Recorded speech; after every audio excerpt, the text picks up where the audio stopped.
They sold my lake for 11 years without telling me. The HOA board never saw it coming. The morning I first saw the lake, I didn't even know I owned it. I was still in the same clothes I'd worn to the funeral 2 days earlier, shirt wrinkled, eyes still carrying that particular heaviness that doesn't leave for weeks. My grandfather had passed on a Tuesday, and by Thursday I was driving a county road I'd never been on, following directions he'd written in a letter he'd left with his attorney. Take the gravel fork past the red water tower. Go until the road bends. You'll know it when you see it. He was right. I stepped out of the truck and stood at the edge of 3,400 acres of open water, catching the morning sun, still quiet, the kind of place that makes you feel like the world has a volume dial and someone just turned it all the way down.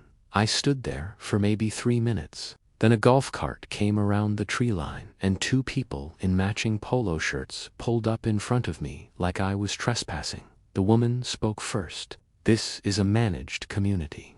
You don't just show up here without authorization. I looked at her, looked at the lake, looked back at her. My grandfather left me this land, I said. She smiled the way people smile when they think you don't understand something they do. The lake amenities, she said, are under HOA management. You'll need to check in at the main office before accessing any waterfront areas. I didn't say anything else that morning, but I started making calls before I got back to the highway.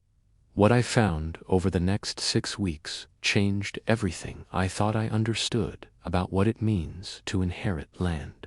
My name is Wade Calloway. I'm 41 years old. I work in land development, which means I read deeds the way other people read menus, quickly, carefully, and with a lot of suspicion about what's been left off. My grandfather, Earl Calloway, bought the original parcel in 1978, 42 acres of Tennessee bottomland, with a natural lake fed by 3 spring creeks. He built a cabin on the north bank, cleared some pasture, and spent the rest of his life fishing the same 3 spots he'd mapped out in a hand-drawn journal he kept in a kitchen drawer. He added acreage over the years when neighboring parcels came available. By the time he passed, the property totaled just over 3,400 acres, the cabin, to barns, working pasture, and the full lake, including its shoreline, inlet creeks, and the gravel access road that ran the length of the eastern bank. The deed was clean, no liens, no mortgages, no encumbrances, or so I thought. The HOA, Lakeview Crest Community Association, had been incorporated 11 years earlier when a developer purchased adjacent land and built 140 residential lots on the hillside east of the lake. The lake itself and the land it sat on was never part of that development. It was never sold. It was never transferred. But the HOA had been using it like it was theirs for over a decade. The first thing I found was in the HOA's own financial filings. A line item. Annual lake access and recreation management fee, collected from all 140 households, 11 years of records. When I added it up across the full period, the total revenue generated from access to water my grandfather owned came out to just over $400,000. Not leased, not negotiated, not disclosed, just quietly collected and quietly spent. I sat with that number for a long time. My grandfather had spent the last decade of his life living simply on a fixed income. He'd sold cattle when he needed extra money. He'd turned down 2 separate buyout offers from developers because he wanted the land to stay in the family. And 11 years of income from his own lake had been flowing into someone else's account.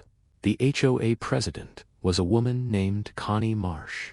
She had been on the board since the development opened and had served as president for 7 of those years. She was organized, confident, and had a particular skill for making illegal things sound like standard operating procedure.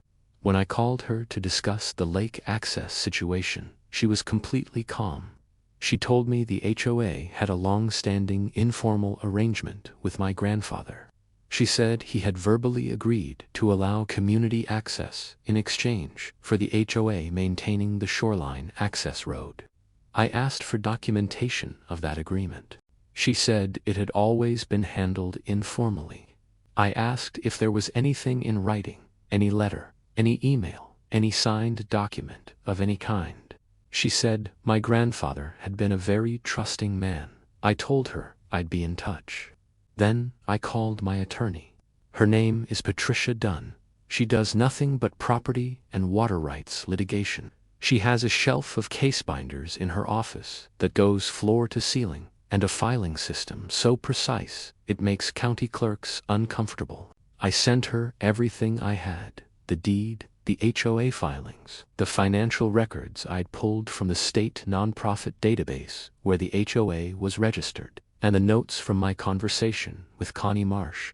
Patricia called me back in 48 hours. She said 3 things. First, the lake and all surrounding land was clearly titled to Earl Calloway, and now to me. There was no easement, no license, no recorded agreement of any kind granting the HOA access or management rights.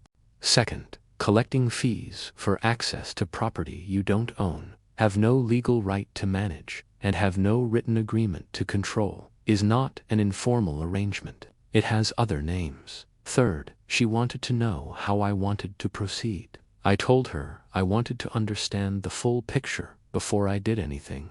I wanted to know exactly what had been signed, exactly what had been spent, and exactly who on that board knew what and when. She said that was the right instinct.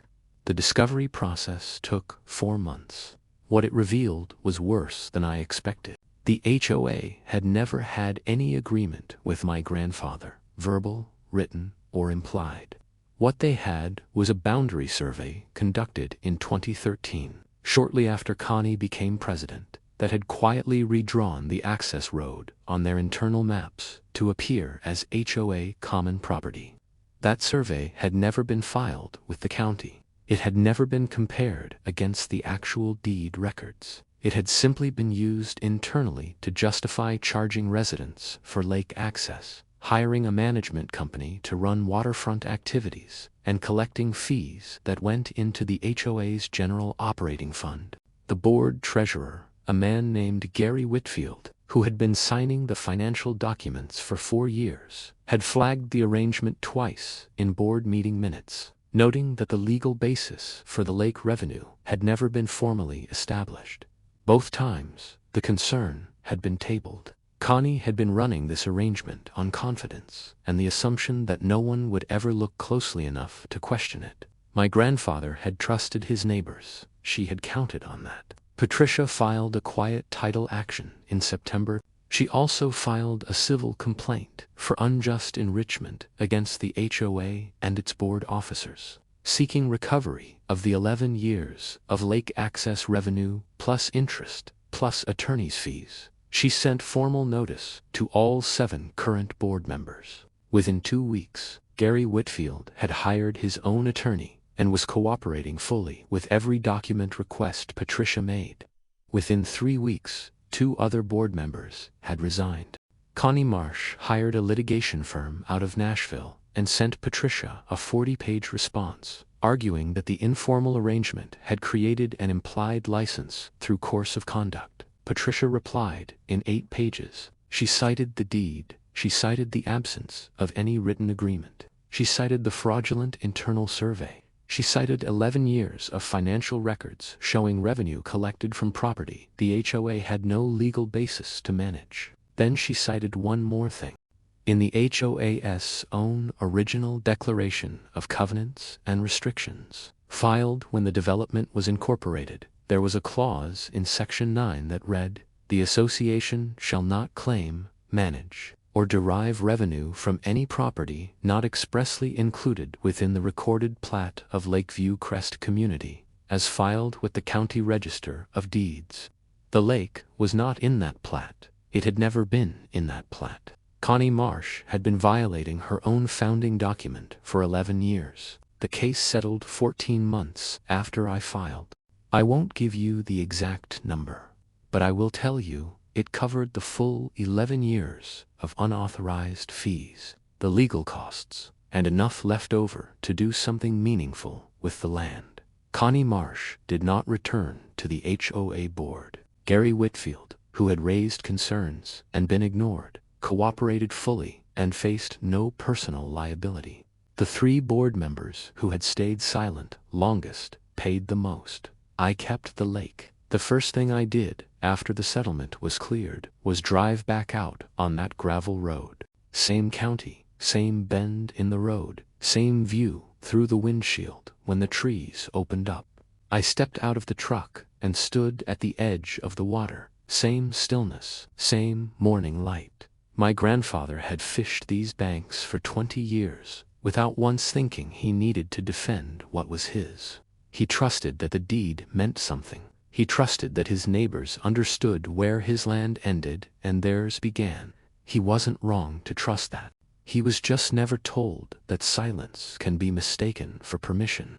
That a boundary someone draws on an internal map, even a fraudulent one, can take on a life of its own if nobody checks it against the original record. That's what Connie counted on. That's what I want you to hear, because this story isn't really about a lake or an HOA or a settlement number. It's about what happens when you inherit something and assume the records are protecting you without ever actually looking at them. Pull the deed, read the plat, check the county filings, find out what easements exist, what agreements were made, and whether anything has been quietly drawn, filed, or managed without your knowledge. If something feels wrong, a fee you don't recognize, an access arrangement nobody can explain in writing, a boundary that doesn't match the map you were given, it probably is wrong, and the records will tell you so, if you know to look. My grandfather deserved better. Thanks to what we found, he finally got it. Drop your story in the comments. I read every one. Subscribe next week. A property line, a fence that moved 6 inches, and a title insurance claim that exposed a 30-year mistake nobody wanted to admit. That one goes deep.